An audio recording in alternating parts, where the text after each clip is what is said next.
ਖਬਰਾਂ ਦੇ ਵੱਲ ਆਈਏ ਤੇ ਸ਼ੁਰੂਆਤ ਕਰੀਏ ਕਾਂਗਰਸੀ ਕਲੇਸ਼ ਤੋਂ। ਕਹਿੰਦੇ ਜਿਹੜੇ ਇੰਚਾਰਜ ਲਾਏ ਨੇ ਭੁਪੇਸ਼ ਬਘੇਲ, ਕਿ ਉਹੀ ਵਿਲਨ ਨੇ ਜੀ? ਇੱਕ ਧੜਾ ਉਹ ਹੈ ਜਿਹੜਾ ਬਘੇਲ ਤੋਂ ਦੂਰੀ ਬਣਾ ਕੇ ਬੈਠਾ ਜੀ। ਇੱਕ ਧਿਰ ਉਹ ਹੈ ਜਿਹੜੀ ਬਘੇਲ ਨੂੰ ਗੁਲਦਸਤੇ ਪੇਂਟ ਕਰ ਰਹੀ ਹੈ। ਤੇ ਇੱਕ ਧਿਰ ਉਹ ਹੈ ਜਿਹਦੇ ਦਰਵਾਜ਼ਿਆਂ ਤੇ ਖੁਦ ਬਘੇਲ ਜਾ ਕੇ ਦਸਤਕ ਦੇ ਰਹੇ ਨੇ ਜੀ। ਭੁਪੇਸ਼ ਬਘੇਲ ਇਸ ਸਮੇਂ ਪੰਜਾਬ ਕਾਂਗਰਸ ਦੇ ਇੰਚਾਰਜ ਨੇ ਤੇ ਉਹ ਕਹਿੰਦੇ ਜੀ 5 ਦਿਨਾਂ ਦੇ ਦੌਰੇ ਤੇ ਮੈਂ ਪੰਜਾਬ ਆਇਆ ਜੀ। ਪਰ ਚੰਨੀ ਦੇ ਸਮਰਥਕ ਧੜਾ ਜਿਹੜਾ ਚੰਨੀ ਦੇ ਹੱਕ 'ਚ ਖੜਾ ਹੈ, ਉਹ ਧੜਾ ਲਗਭਗ ਭੁਪੇਸ਼ ਬਘੇਲ ਤੋਂ ਪੂਰੀ ਤਰ੍ਹਾਂ ਦੂਰ ਹੈ। 50 ਦੇ ਕਰੀਬ ਉਹ ਲੀਡਰ ਜਿਹੜੇ ਮਰਿੰਡੇ ਗਏ ਸੀ ਜਾਂ ਦੂਸਰੇ ਦਿਨ ਜਿਹੜੇ ਕੁਝ ਸਾਹਮਣੇ ਆਏ ਸੀ, ਉਹ ਲੀਡਰ ਪੂਰੀ ਤਰ੍ਹਾਂ ਬਘੇਲ ਤੋਂ ਦੂਰੀ ਬਣਾ ਕੇ ਰੱਖ ਰਹੇ ਨੇ। ਮਤਲਬ ਇਸ ਚੰਨੀ ਧੜੇ ਦੀਆਂ ਦੋ ਹੀ ਮੰਗਾਂ ਨੇ ਜਾਂ ਦੋ ਹੀ ਫੈਸਲੇ ਨੇ ਕਿ ਇੱਕ ਤਾਂ ਰਾਜਾ ਵੜਿੰਗ ਪ੍ਰਵਾਨਗੀ ਬਤੌਰ ਪ੍ਰਧਾਨ, ਦੂਜਾ ਇੰਚਾਰਜ ਪ੍ਰਵਾਨਗੀ ਬਤੌਰ ਭੁਪੇਸ਼ ਬਘੇਲ। ਕਿ ਦੋ ਬੰਦੇ ਸਾਨੂੰ ਪ੍ਰਵਾਨ ਨਹੀਂ ਹੈ। ਚੰਨੀ ਦੇ ਸਮਰਥਕ ਧੜੇ ਦਾ ਇਹ ਮੰਨਣਾ ਹੈ ਕਿ ਅਸਲ ਦੇ ਵਿੱਚ ਹਾਈ ਕਮਾਂਡ ਨੂੰ ਗਲਤ ਰਿਪੋਰਟ ਹੀ ਭੁਪੇਸ਼ ਬਘੇਲ ਕਰਦਾ। ਅੱਛਾ, ਠੀਕ ਹੈ। ਇਹ ਸਾਰਾ ਖੇਲ ਹੀ ਇਹ ਵਿਗਾੜਦਾ। ਇਸ ਲਈ ਅਸੀਂ ਇਹਦੇ ਨਾਲ ਕੋਈ ਰਾਬਤਾ ਨਹੀਂ ਰੱਖਣਾ। ਉਹ ਲਗਾਤਾਰ ਆਪਣੀਆਂ ਬੈਠਕਾਂ ਵੀ ਕਰ ਰਹੇ ਨੇ, ਉਹ ਅੱਗੇ ਆਪਣੇ ਮੈਂਬਰਾਂ ਨਾਲ ਸਾਥ ਵੀ ਵਧਾ ਰਹੇ ਨੇ, ਕਿਉਂਕਿ ਜਿਵੇਂ ਪਿਛਲੇ ਦਿਨੀ ਰਾਜਕੁਮਾਰ ਬੇਰਕਾ ਨਾਲ ਵੀ ਮੁਲਾਕਾਤ ਦੀ ਗੱਲ ਆ ਗਈ, ਪਰ ਰਾਜਕੁਮਾਰ ਬੇਰਕਾ ਕਾਂਗਰਸ ਭਵਨ ਦੇ ਵਿੱਚ ਅਹੁਦਾ ਸੰਭਾਲਦੇ ਵੀ ਨਜ਼ਰ ਆ ਗਏ। ਸੋ ਭੁਪੇਸ਼ ਬਘੇਲ ਨਾਲ ਵੀ ਦੇਖ ਕੇ ਮਰਿੰਡੇ ਦੇ ਵਿੱਚ ਪਹਿਲਾਂ ਓਪੀ ਸੋਨੀ ਇੱਧਰ ਵੀ ਆਏ ਸੀ, ਫਿਰ ਦੂਜੇ ਦਿਨ ਬਘੇਲ ਨੂੰ ਮਿਲਦੇ ਵੀ ਦੇਖ ਗਏ। ਸੋ ਇਸ ਲਈ ਕੁਝ ਇਹ ਵੀ ਪਹਿਲੂ ਹੈਗੇ ਨੇ। ਪਰ ਜਿਹੜੇ ਸਿੱਧੇ ਖੜੇ ਨੇ ਲੀਡਰ, ਉਹ ਕਹਿੰਦੇ ਜੀ ਉਹ ਤਾਂ ਦਿੱਲੀ ਬੈਠੇ ਨੇ ਜੀ। ਤੇ ਕੱਲ ਰਾਤ ਜੇ ਰਾਹੁਲ ਗਾਂਧੀ ਆ ਗਏ ਹੋਏ ਤਾਂ ਅੱਜ ਹੋ ਸਕਦਾ ਮੁਲਾਕਾਤ ਹੋ ਜਾਵੇ, ਹੋ ਸਕਦਾ ਉਹ ਮੋੜ ਦੇਣ ਕਿ ਨਹੀਂ ਜੀ ਭੁਪੇਸ਼ ਬਘੇਲ ਦੀ ਰਿਪੋਰਟ ਤੋਂ ਬਾਅਦ ਇਹ ਗੱਲ ਕਰਾਂਗੇ। ਪਰ ਸਵਾਲ ਤਾਂ ਇਹ ਹੈ ਕਿ ਕੀ ਹਾਈ ਕਮਾਂਡ ਨੂੰ ਦਿਖਣੋਂ ਹਟ ਜਾਂਦਾ? ਸਹੀ ਹੈ ਕਿ ਵੀ ਜੇ ਪੰਜਾਬ ਕਾਂਗਰਸ ਦੇ ਵਿੱਚ ਇੱਕ ਵੱਡਾ ਧੜਾ ਤੁਹਾਡੇ ਉਸ ਇੰਚਾਰਜ ਨੂੰ ਹੀ ਨਹੀਂ ਇੰਚਾਰਜ ਮੰਨਦਾ ਤੇ ਤੁਸੀਂ ਉਸੇ ਨੂੰ ਡੈਮੇਜ ਕੰਟਰੋਲ ਕਰਨ ਲਈ ਭੇਜ ਰਹੇ ਹੋ, ਫਿਰ ਡੈਮੇਜ ਕੰਟਰੋਲ ਕਿਵੇਂ ਹੋਊ ਤੁਹਾਡਾ? ਸਹੀ ਹੈ, ਬਿਲਕੁਲ।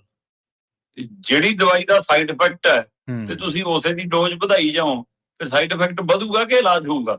ਸੋ ਇਸ ਲਈ ਹੁਣ ਇਹ ਪਤਾ ਨਹੀਂ ਇਲਾਜ ਕਰਨਾ ਵੀ ਚਾਹੁੰਦੇ ਨੇ ਕਿ ਨਹੀਂ, ਕਿਉਂਕਿ ਭੁਪੇਸ਼ ਬਘੇਲ ਦੇ ਉੱਤੇ ਆਪਾਂ ਕੱਲ ਵੀ ਗੱਲ ਕਰ ਰਹੇ ਸੀ ਕਿ ਕਾਂਗਰਸ ਦੇ ਅੰਦਰੋਂ ਹੀ ਸ਼ੰਕੇ ਸ਼ੋਭੇ ਖੜੇ ਹੋ ਰਹੇ ਨੇ।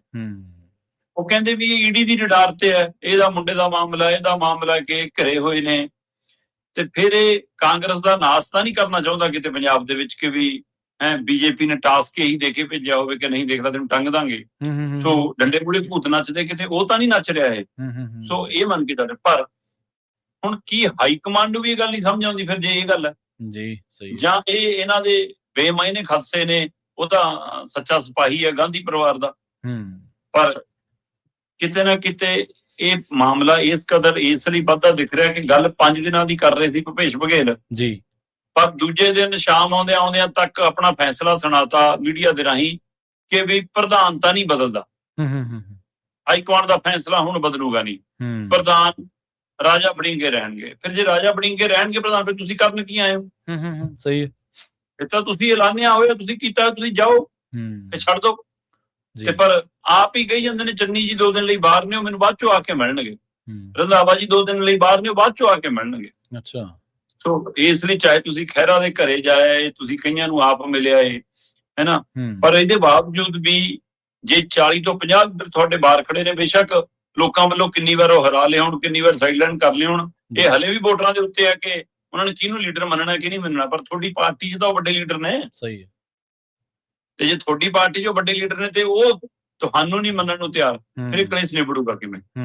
ਸੋ ਕਹਿੰਦੇ ਜੀ ਰਾਹੁਲ ਗਾਂਧੀ ਜਿਹੜਾ ਫੈਸਲਾ ਕਰ ਗਏ ਸੀ, ਉਹ ਫੈਸਲਾ ਨਹੀਂ ਇਹਨਾਂ ਨੇ ਅੱਗੇ ਵਧਾਇਆ। ਕੇਸੀ ਵੇਨੂਗੋਪਾਲ ਨੇ ਕਹਿੰਦੇ ਜੀ ਮਤਲਬ ਕਿ ਪ੍ਰਿਯੰਕਾ ਗਾਂਧੀ ਤੋਂ ਹੁਕਮ ਲੈ ਲਿਆ ਸ਼ਾਇਦ ਕੁਛ, ਕਿ ਪ੍ਰਿਯੰਕਾ ਗਾਂਧੀ ਪੰਜਾਬ ਦੇ ਫੈਸਲੇ ਕਰੂਗੀ। ਹੁਣ ਇਹ ਵੀ ਸਵਾਲ ਹੈ ਫਿਰ ਜੇ ਉਹ ਕਰੂਗੀ ਫਿਰ ਭੁਪੇਸ਼ ਬਘੇਲ ਦੀ ਬਜਾਏ ਇੰਚਾਰਜ ਉਹਨੂੰ ਲਾ ਲਓ, ਹੈ ਨਾ। ਅਜੇ ਤਾਂ ਪਿਛਲਾ ਅੰਬਿਕਾ ਸੋਨੀ ਵਾਲਾ ਮਾਮਲਾ ਨਹੀਂ ਨਿਬੜਿਆ ਤੇ ਹੁਣ ਨਵਾਂ ਜੇ ਬੀਬੀ ਕਰਕੇ ਮਾਮਲਾ ਆ ਗਿਆ, ਫਿਰ ਐ ਨਾ ਹੋਵੇ ਕਿ ਚੰਨੀ ਵਰਗੇ ਵੀ ਅਗਲੇ ਸੁਨੀਲ ਜਾਖੜ ਬਣੇ ਹੁਣ। ਸੋ ਇਹ ਖਦਸ਼ਾ ਹੈਗਾ।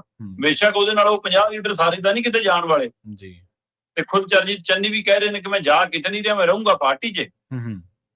ਸੋ ਜੋ ਸਾਡੇ ਕੋਲ ਜਾਣਕਾਰੀ ਉਹਦੇ ਅਨੁਸਾਰ ਉਹਨੇ ਫਿਰ ਫੈਸਲਾ ਹੀ ਕੀਤਾ ਹੋਇਆ ਕਿ ਫਿਰ ਮੈਂ ਦਿੱਲੀ ਬੈਠੂੰਗਾ, ਮੈਂ ਤਾਂ ਲੋਕ ਸਭਾ ਦੇ ਹਵਾਲੇ ਨਾਲ ਮੇਰੇ ਮੁੰਡੇ ਨੂੰ ਟਿਕਟ ਦੇਣੀ ਹੈ, ਦੇ ਦਿਓ, ਲੜਾਉਣਾ ਲੜਾ ਦਿਓ, ਨਹੀਂ ਨਾ ਵੀ ਸਹੀ, ਫਿਰ ਮੈਂ ਨਾ ਪ੍ਰਚਾਰ ਕਰਾਂ ਨਾ ਕੁਛ ਕਰਾਂ। ਸੋ ਅਜਿਹੇ ਦੇ ਵਿੱਚ ਕੀ ਹਾਈ ਕਮਾਂਡ ਕੋਈ ਗਵਲਾ ਰਾਹ ਕੱਢੂਗੀ? ਪਰ ਜਿਵੇਂ ਭੁਪੇਸ਼ ਬਘੇਲ ਨੇ ਫਰਮਾਨ ਸੁਣਾਇਆ ਉਹਦੇ ਨਾਲ ਤਾਂ ਟਕਰਾਅ ਹੋਰ ਵੱਧਦਾ ਦਿਖ ਰਿਹਾ ਜੀ ਇਹ। ਬਿਲਕੁਲ ਜੀ।